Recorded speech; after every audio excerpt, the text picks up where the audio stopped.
Hey class, now that my pot is leather hard, I am ready to start trimming. I know it's leather hard because when I pick it up, it still feels soft, but it's not caving in under my pressure. So what I'm going to do is I'm going to now flip it over, and I'm going to center it on the wheel. I can see when my wheel is spinning that it's got a wobble in it, right? So what I'm going to do is just with my left hand here, I'm going to tap it on center. So when I see that wobble come, I just give it a little tap. I think it's easier to go a little bit faster, but be careful that it doesn't fly off the wheel. And that looks pretty centered. Now I can check myself by taking my needle tool and just drawing a little line on there. And if I stop my wheel, and now I see that it looks the same distance on either side, then I know that my pot is centered. So now I'm going to take just a little chunk of clay, just straight from the bag here, and I'm going to put 3 little blobs on all sides here.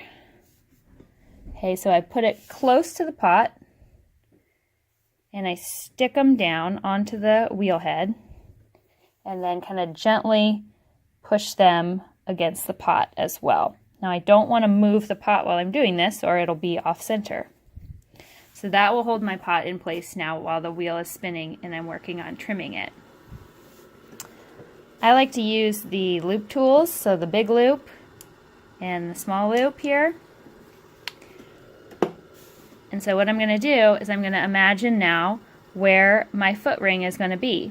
And there's all sorts of different styles of foot rings that you can make, but basically you want to make sure that you're removing all of the excess weight that you left at the bottom to support your wide bowl, and have the outside match the inside, leaving all of the walls 1/4 of an inch thick.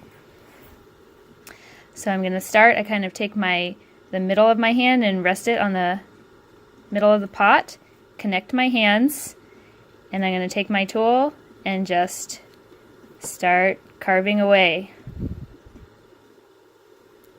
Looking at that profile to make sure that the pot is the shape that I want it to be.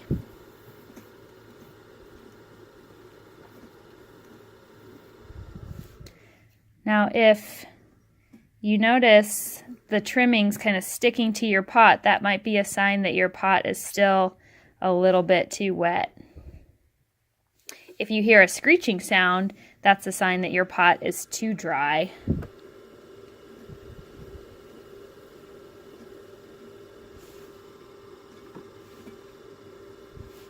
So I'm looking down here at the edge, or the profile, and trying to make that the shape that I want it to be.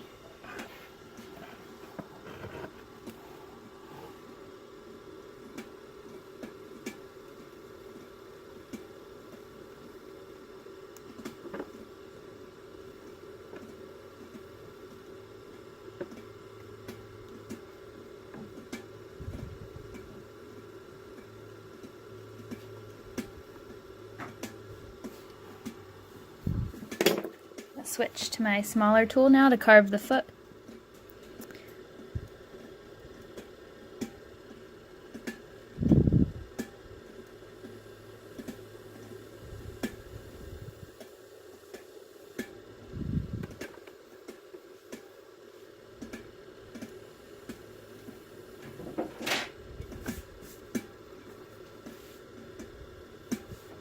Okay, now I could leave this sharp ledge, or I could round that out. I'm going to round it out.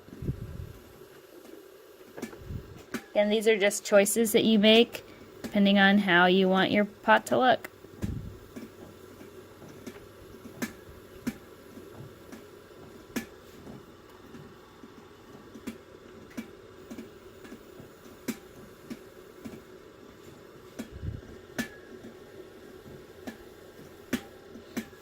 And I could make this a really wide base for my ring, or I could come in and carve it smaller depending on, again, how you want it to look. I'm going to use a slightly bigger loop here.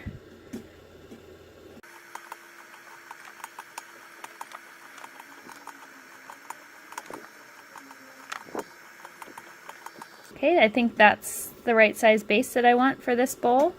Now I'm going to mark where I want the foot ring to be, so maybe about that wide. And now I'm going to remove all the clay in the middle. I like to kind of use just the corner of my tool at first. If you try to take off too much at once, you can sometimes cause your pot to wobble on the wheel.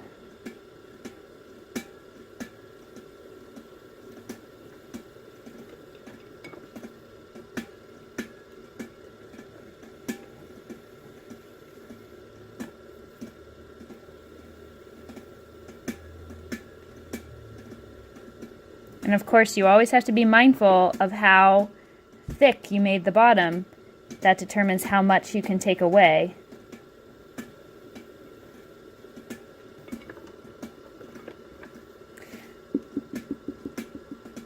Kind of tap to here and feel how much clay is there.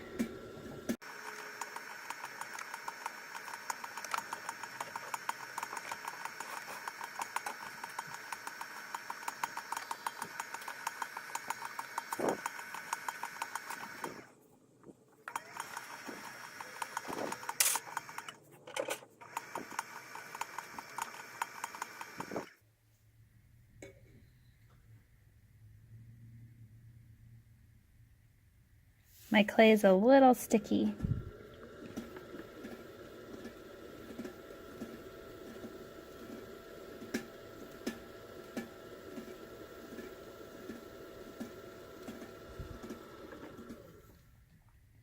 Okay, so now you can see I have all of these ridges and lines. I don't really want those to be there.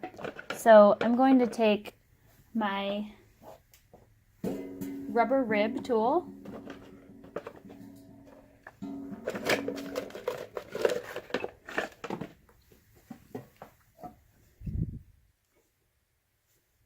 and I'm going to smooth those out.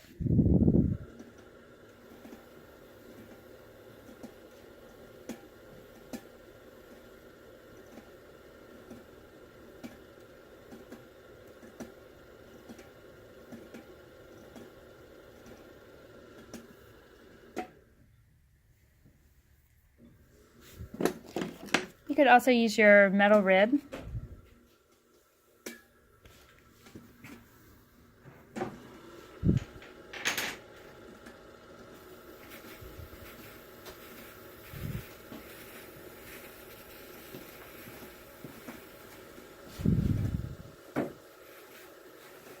Oops.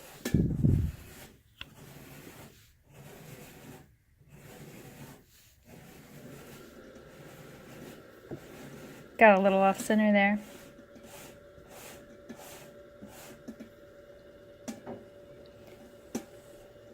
And I'm gonna get rid of those lines in the middle.